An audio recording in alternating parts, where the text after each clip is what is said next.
Hello everyone, welcome to our channel knowledge of philosophy. আজকে আমরা আলোচনা করব ভারতীয় দর্শনের আস্তিক সম্প্রদায়ের প্রতিষ্ঠাতারা আর গ্রন্থ আর ভাষ্যকাররা, যেটা হচ্ছে সাংখ্য দর্শন।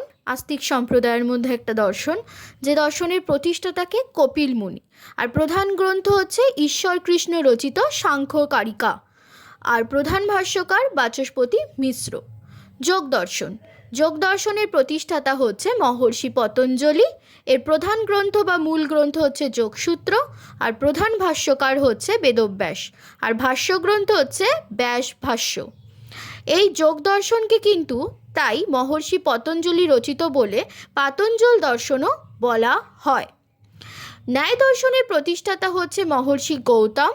প্রধান গ্রন্থ হচ্ছে গৌতমের ন্যায়সূত্র, আর প্রধান ভাষ্যকার হচ্ছে বাৎসায়ন।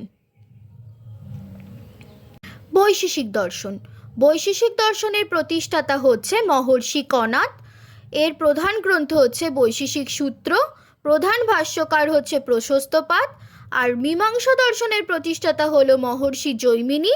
প্রধান গ্রন্থ হচ্ছে জৈমিনী সূত্র, আর প্রধান ভাষ্যকার হচ্ছে সবর স্বামী।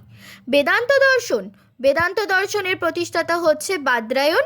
মূল গ্রন্থ হচ্ছে বাদরায়ণ প্রণীত ব্রহ্মসূত্র, আর প্রধান ভাষ্যকার দুজন, শঙ্করাচার্য আর রামানুজ। শঙ্করাচার্য দর্শনকে বলা হয় অদ্বৈতবাদী দর্শন, আর রামানুজের দর্শনকে বলা হয় বিশিষ্টাবাদী দর্শন। তোমাদের যদি ভিডিওটি ভালো লেগে থাকে অবশ্যই আমাদের চ্যানেলটিকে লাইক, শেয়ার অ্যান্ড সাবস্ক্রাইব করে ফেলো। Thank you very much.